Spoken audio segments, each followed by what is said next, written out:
आज की इस वीडियो में बताएंगे हम पंचमुखी हनुमान कवच के बारे में। तो चले स्टार्ट करते हैं। तो कि ने 5 बार मतलब नित्य पंचमुखी हनुमान कवच 108 दिन तक जो भी जपेगा तो उसे सभी संसार की मतलब देवता को हासिल करने की मतलब देवता को वश में करने की सिद्धि आ जाती है। मतलब सभी संसार का ज्ञान आ जाता है, त्रिकालदर्शी हो जाता है और सभी धन की प्राप्ति भी हो जाती है। और मतलब क्या है बोल, त्रिकालदर्शी तो बन नहीं जाता और त्रिकाल ज्ञान भी प्राप्त हो जाता है। मतलब मोक्ष भी दिला ऐसा लिखा था, उसमें थोड़ा अर्जन हो सकता, लेकिन ऐसा लिखा था उस किताब में। वो साबर मंत्र की किताब है। तो नित्य नियम उसे कैसे सिद्ध करे, 108 दिन तक का वो साधना है।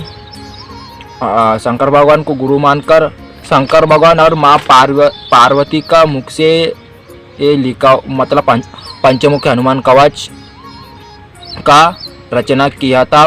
माँ पार्वती और शंकर जी का यह चमत्कार पंचमुखी हनुमान कवच। तो उसे अगर आप साधना कर सकते हो तो पंचमुखी हनुमान कवच का तो ब्रह्मचार्य का नियम तो करना ही पड़ेगा।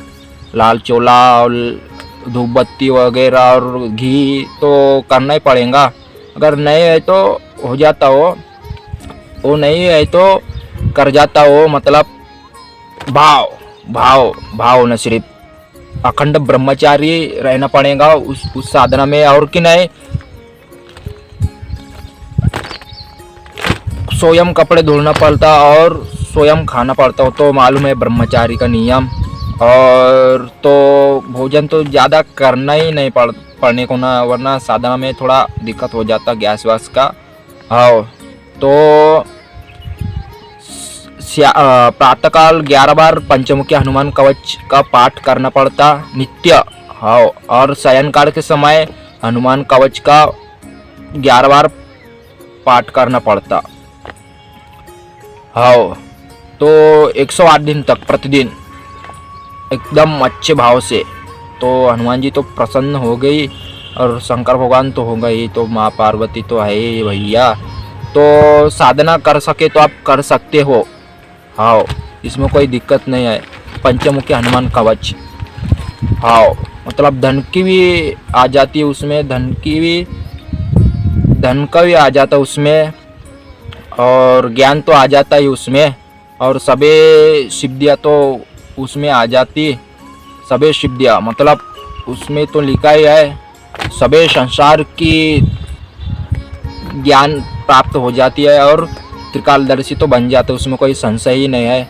और कि नहीं, उसमें लिखा हुआ है नित्य मतलब कंटिन्यू रखे साधना। मतलब साधना कंप्लीट होने के बाद भी अपन उसको कर सकते हैं पाठन पाठ। तो वो पे तो मतलब कंठ में तो पाठ हो जाता है 108 दिन में। नित्य जपेगा तो 108 कितना दिन, 3 महीने तो लग जाता ना। हाँ, तो यह है भैया पंचमुखी हनुमान कवच का साधना आप कर सकेंगे तो करो भैया, लाभकारी है। हाँ, ऐसा पढ़ा हमने, साबर मंत्रों की किताब में लिखा हुआ था। तो उम्मीद है आपको करना है तो साबर मंत्र का एक पुस्तक लीजिए। उसमें हनुमान साबर मंत्र का मंत्र सिद्धि का उसमें लिखा हुआ है, उसमें वो साधना है। आप करो, एक अच्छे गुरु को खोजो, और नहीं मिला तो शंकर भगवान तो है ही जगत गुरु, और हनुमान जी भी तो है, और किसी भी रूप में गुरु जी मान लो। किसी को इष्ट, आपका कौन सा इष्ट भगवान है तो उसको गुरु मान लो, और सिद्धि तो प्राप्त होगा ही होगा, इसमें कोई संशय नहीं है। तो मिलेंगे एक अगले वीडियो में हनुमान साधना। आपको मतलब कि नहीं, एक साधना है जो मैंने पढ़ा था साबर मंत्रों को किताब में। तो आपको मतलब कुछ अनुभव करना है तो हम बिल्कुल बताएंगे। कमेंट बॉक्स में कुछ लिख कर दो। हनुमान साधना बहुत त्रिकालदर्शी है, मतलब त्रिकालदर्शी तो आएंगे ही, और मतलब मूठ मारण क्रिया उससे मतलब बचा जा सकता है मंत्र के प्रभाव से। तो अगली वीडियो में बिल्कुल मिलेंगे ही मिलेंगे। आप ज़रूर कमेंट बॉक्स में कमेंट करना। तो जय श्री राम, मिलेंगे अगले वीडियो में। हर हर महादेव, सीताराम।